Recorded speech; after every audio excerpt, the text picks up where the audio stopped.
नमस्कार।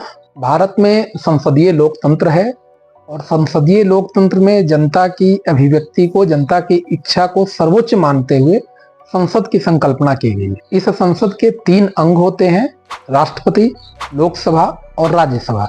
जैसा कि आप जानते हैं कि भारत की प्रस्तावना का पहला वाक्य be the people of India यानी कि हम भारत के लोग से शुरू होता है, जिसका अर्थ यह है कि भारतीय संप्रभुता भारत के लोगों में निहित है और भारत के लोगों की आवाज भारत की संसद में आती है। भारत की संसद के इन 3 हिस्सों में, जिसमें कि राष्ट्रपति, राज्यसभा और लोकसभा है, भारत का राष्ट्रपति अप्रत्यक्ष निर्वाचन के द्वारा चुना जाता है, जिनमें राज्यों की विधानसभाओं और संसद के लोकसभा और राज्यसभा के चुने गए लोग होते हैं। उसी प्रकार से राज्यसभा के अंतर्गत राज्य की विधानसभाओं के द्वारा चुने गए लोग आते हैं और उनको चलाने के लिए भारत के उपराष्ट्रपति भारत के राज्यसभा का पदेन सभापति होता है। इसका अर्थ यह है कि जो व्यक्ति भारत का उपराष्ट्रपति होगा वह बाय डिफॉल्ट स्वतः पदेन रूप से भारत की राज्यसभा का उपसभापति होता है। भारत की राज्यसभा अपने सदस्यों में से एक अपना उपसभापति चुनती है, जो कि भारत की राज्यसभा को चलाता है, और इसके बाद इन दोनों की अनुपस्थिति में राज्यसभा को चलाने के लिए सदस्यों की एक तालिका तैयार की जाती है, जो इनकी अनुपस्थिति में राज्यसभा को चलाते हैं। ठीक उसी प्रकार से भारत के लोकसभा के अंतर्गत, जिसे हम ब्रिटेन के हाउस ऑफ कॉमन्स के बराबर कह सकते हैं, भारत के लोकसभा के अंतर्गत भी एक अध्यक्ष, एक उपाध्यक्ष और एक प्रोटेम स्पीकर के अलावा सभापति की लिस्टों की एक तालिका तैयार की जाती है। जैसा कि आप जानते हैं कि भारत में 18वीं लोकसभा ने अपना कार्यभार शुरू कर दिया है। 18वीं लोकसभा का कार्यकाल अभी भी जारी है। लोकसभा के अध्यक्ष के रूप में ओम बिरला की दोबारा वापसी हुई। हालांकि यह कई मायनों में अप्रत्याशित रहा, क्योंकि पहली बार आम सहमति के बजाय हमें चुनाव की तरफ जाना पड़ा। इस पूरी प्रक्रिया में, इस वीडियो में हम यह समझने की कोशिश करेंगे कि भारत में लोकसभा के अध्यक्ष की भूमिका क्या है, इसका इतिहास क्या है, इसके दायित्व क्या है और इसके अधिकार क्या हैं। सबसे पहले हम ये जानने की कोशिश करते हैं कि भारत में लोकसभा अध्यक्ष की परंपरा की शुरुआत कैसे होती है। 1919 के गवर्नमेंट ऑफ इंडिया एक्ट के बाद, 1919 में भारत सरकार अधिनियम के बाद पहली बार 1921 में भारत में अध्यक्ष और उपाध्यक्ष, जिसे उस समय प्रेसिडेंट और डिप्टी प्रेसिडेंट कहा जाता था, के पद की शुरुआत होती है। इसके पहले जो भारत में केंद्रीय विधान परिषद हुआ करती थी, वह उस समय के गवर्नर जनरल के सभापतित्व में चलाया जाता था, यानी कि गवर्नर जनरल ही सभा की अध्यक्षता करता था। लेकिन गवर्नमेंट ऑफ इंडिया एक्ट 1919 के आ जाने के बाद भारत में अध्यक्ष और उपाध्यक्ष के पद को प्रेसिडेंट और डिप्टी प्रेसिडेंट के पद के नाम से शुरुआत की गई। सर फ्रेडरिक व्हाइट, जो कि एक ब्रिटिशर थे, 1921 में पहली बार प्रेसिडेंट बने, यानी कि उस समय की केंद्रीय विधान परिषद के अध्यक्ष बने। 1925 में भारत केंद्रीय विधान परिषद की सबसे पहली बार विट्ठल भाई निर्वाचित किए गए, यानी कि कोई पहला भारतीय जो अध्यक्ष निर्वाचित हुआ वो 1925 में विट्ठल भाई पटेल थे। 1925 से लेकर यह परंपरा 1946 तक ऐसे ही चलती रही। जब 46 में संविधान सभा ने कार्य करना शुरू कर दिया तो जीबी मावलंकर, जो पहले संविधान सभा के और बाद में भारत के पहली लोकसभा के भी अध्यक्ष बने, जो 1956 तक भारत की लोकसभा के अध्यक्ष बने रहे। यानी कि भारत में लोकसभा में अध्यक्ष को इस रूप में, इस परंपरा और इतिहास इस रूप में बनती है। ध्यान देने वाली बात यह है कि ब्रिटेन के संवैधानिक इतिहास से भारत में लोकसभा अध्यक्ष का पद आता है। कई बार आप सुनते होंगे अखबारों में, समाचार पत्रों में, न्यूज़पेपरों में कि लोकसभा के अध्यक्ष को स्पीकर भी कहा जाता है। ऐसा क्यों कहा जाता है? क्योंकि ब्रिटेन के संवैधानिक इतिहास में, जब ब्रिटेन में संवैधानिक इतिहास की शुरुआत हुई थी, तो जो हाउस ऑफ कॉमन्स वहां का था, उस हाउस ऑफ कॉमन्स में जब दोनों पक्ष डिबेट कर लेते थे, तो डिबेट कर लेने के पश्चात उनके निष्कर्षों को एक व्यक्ति सम्राट के समक्ष, क्राउन के समक्ष लेकर जाता था, जो भी हाउस के निष्कर्ष रहते थे, और वह उन निष्कर्षों को जाकर सम्राट को कह देता था, बता देता था। इसलिए उसको हाउस ऑफ कॉमन का स्पीकर कहा गया, यानी कि वो हाउस ऑफ कॉमन्स का सम्राट के समक्ष प्रवक्ता हुआ करता था। यहां से स्पीकर शब्द की परंपरा की शुरुआत हुई, जो बाद में लोकसभा अध्यक्ष के रूप में कन्वर्ट होती चली गई। महत्वपूर्ण यह है कि भारत में लोकसभा का अध्यक्ष एक काफी महत्वपूर्ण पद है। यह कई मायनों में महत्वपूर्ण पद है, और यह कई मायनों में महत्वपूर्ण पद इसलिए भी है क्योंकि यह जनता के द्वारा चुने गए सदन के अनुशासन के साथ साथ उसके तमाम नियमों और उसकी संचालन की कार्यवाहियों को नियंत्रित करता है। कई मायनों में लोकसभा का अध्यक्ष एक महत्वपूर्ण पद है। हम ये जानना चाहते हैं कि लोकसभा का अध्यक्ष का पद इतना महत्वपूर्ण क्यों है? क्योंकि यह 3 स्रोतों से अपनी शक्तियों को ग्रहण करता है।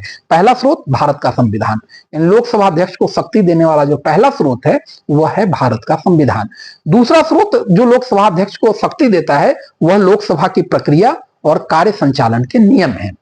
यानी कि लोकसभा की प्रक्रिया के जो नियम लिखे गए हैं और लोकसभा को चलाने के जो नियम है उसमें से भी जो अध्यक्ष है लोकसभा का वह अनेक शक्तियों को प्राप्त करता है।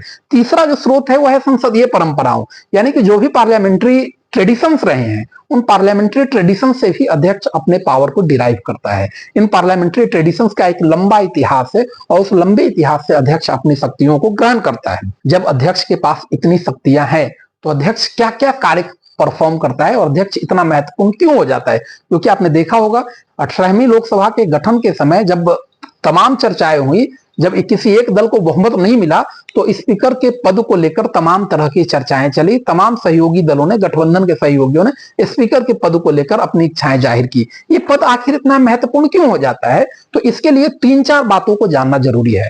10वीं अनुसूची के तहत जो दल बदल कानून है उसमें स्पीकर वह अंतिम व्यक्ति है, यानी लोकसभा का अध्यक्ष वह अंतिम व्यक्ति है जो यह तय करता है कि दल बदल कानून के तहत सदस्य की निरर्हता कैसे तय की जाएगी। और ध्यान रहे 1992 से पहले तक तो न्यायालय भी इस मामले में हस्तक्षेप नहीं कर सकता था। 1992 के बाद न्यायालय ने कहा कि स्पीकर के निर्णय पर न्यायालय हस्तक्षेप कर सकता है, न्यायिक कार्रवाई की जा सकती है। यानी कि दल बदल कानून में स्पीकर की भूमिका काफी महत्वपूर्ण हो जाती है और स्पीकर काफी शक्तिशाली हो जाता है। दूसरी बात, धन विधेयक के संदर्भ में आप जानते हैं कि धन विधेयक को राज्यसभा की विशेष मंजूरी की जरूरत नहीं होती है। तो कोई भी विधेयक कब धन विधेयक होगा यह स्पीकर ही तय करता है। यानी कि स्पीकर के तय कर देने के बाद कि यह विधेयक धन विधेयक है, राज्यसभा अपने आप में कम प्रभावी हो जाती है। यानी कि संसद का एक पूरा अंग स्पीकर के एक फैसले से कि कौन सा विधेयक धन विधेयक है पूरी तरीके से कम प्रभावी हो जाता है। ऐसे में स्पीकर की भूमिका काफी महत्वपूर्ण हो जाती है, क्योंकि हमने पीछे देखा है कि बहुत सारे ऐसे विधेयक जो धन विधेयक हो भी सकते थे, नहीं भी हो सकते थे, वह स्पीकर की मुहर के बाद धन विधेयक के रूप में पास कर दिए गए। तो ऐसे अनेक विधेयक धन विधेयक के रूप में पास हुए हैं और आगे भी ऐसा प्रयास हो सकता है। तो ऐसे में अध्यक्ष की भूमिका महत्वपूर्ण हो जाती है, क्योंकि वह अंतिम हस्ताक्षर करता है जो धन विधेयक को तय करता है। अगली बात, जो लोकसभा का अध्यक्ष है वो दोनों सदनों के संयुक्त बैठक की अध्यक्षता करता है। यानी कि किसी मामले पे, किसी विषय पे सदन में ऐसी स्थिति बन जाती है, गतिरोध की स्थिति उत्पन्न हो जाती है, विधेयक पास नहीं होता है, तब जब दोनों सदनों की संयुक्त बैठक आहूत की जाती है तो उसका संचालन लोकसभा का स्पीकर करता है और वो लोकसभा के नियमों के आधार पर संचालित किया जाता है। जब ऐसी स्थिति आती है तो स्पीकर की भूमिका काफी महत्वपूर्ण हो जाती है। एक सबसे महत्वपूर्ण और जरूरी बात यह भी है कि जब किसी विषय पे, किसी भी चर्चा के विषय पे, किसी विधेयक पे, किसी मसले पे सदन में दोनों ही पक्षों को, पक्ष और विपक्ष के बराबर वोट हो जाते हैं, यानी कि समान दोनों की संख्या हो जाती है, तब अध्यक्ष निर्णायक वोट करता है। सामान्य परिस्थितियों में वो वोट नहीं करता है और आज तक भारत के इतिहास में ऐसा कभी हुआ भी नहीं कि अध्यक्ष ने निर्णायक वोट डाला हो। लेकिन अध्यक्ष के पास वो शक्ति है कि सदन के गतिरोध को समाप्त करने के लिए वह निर्णायक वोट डाल सकता है। बराबर की वोटिंग की स्थिति में उसका वोट तय करेगा कि कौन सा पक्ष विधेयक के पक्ष में और कौन सा नहीं है। एक अगली बात यह भी कि अध्यक्ष तय करता है कि सदन के कोरम की अनुपस्थिति में, कोरम हम उस स्थिति को कहते हैं जब कुल सदस्यों का 1/10 अगर उपस्थित नहीं हो तो अध्यक्ष के पास यह शक्ति है कि वह सदन की कार्यवाही को स्थगित कर दे, रोक दे। इसके साथ साथ वो भारत के संविधान, लोकसभा की प्रक्रिया, कार्य संचालन के नियम और संसदीय पूर्व उदाहरणों का सदन के अंदर अंतिम व्याख्या करता होता है। यानी कि सदन के अंदर संविधान की व्याख्या, सदन के अंदर नियमों की व्याख्या, लोकसभा की प्रक्रिया की व्याख्या करने के लिए जो अंतिम कुर्सी है वो अध्यक्ष के पास है। अध्यक्ष ने जो चीज कह दी वह चीज अंतिम हो जाएगी।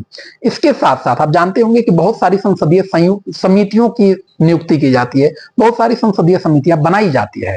अध्यक्ष इन समितियों को बनाता है, उनके सभापति को तय करता है। इसके साथ साथ वो कई समितियों का स्वयं भी सभापति होता है, जैसे कि कार्य मंत्रणा समिति, जैसे कि नियम समिति, जैसे कि सामान्य प्रयोजन समिति। इनका अध्यक्ष भारत का लोकसभा का अध्यक्ष ही होता है। इसके साथ भारत की संसद और विश्व के अनेक संसदों के बीच में भारत के लोकसभा का अध्यक्ष एक कड़ी के रूप में काम करता है।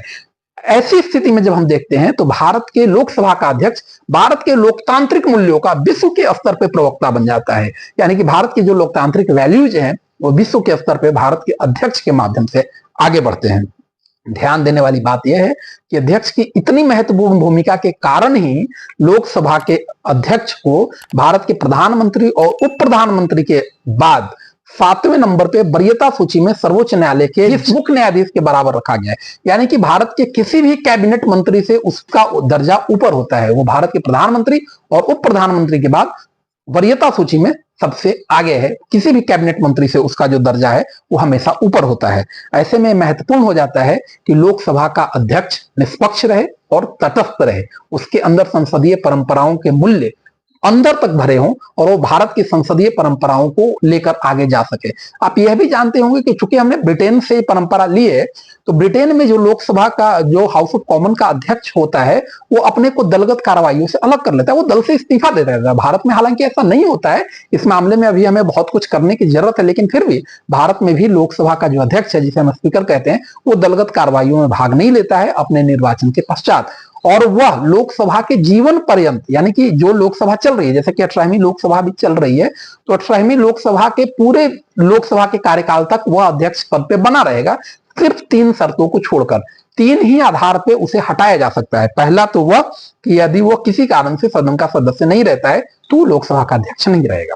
दूसरा यह कि वह अपने उपाध्यक्ष को संबोधित करके एक एप्लीकेशन देता है स्वयं के हस्ताक्षरित कि वह लोकसभा अध्यक्ष नहीं रहना चाहता, यानी कि वह अपनी मन मर्जी से त्याग पत्र दे देता है, तब वह लोकसभा का अध्यक्ष नहीं रहेगा। और तीसरा यह कि किसी एक संकल्प के द्वारा विशेष बहुमत से उसे हटाया जाए, ना कि साधारण बहुमत से, विशेष बहुमत से लोकसभा के सदस्य ये तय करें कि इनके ऊपर इनको हटाया जाना चाहिए तो वो हटता है।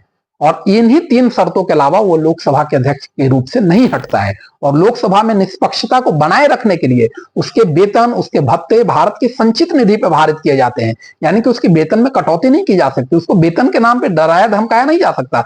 पार्लियामेंट के ऊपर उसके व्यवहार की भी चर्चा सामान्यता नहीं हो सकती, उसे के आचरण की चर्चा विशेष संकल्प से तो हो सकती है, सामान्य संकल्प से न तो उसके आचरण की निंदा की जा सकती है न उसके आचरण पे चर्चा की जा सकती है।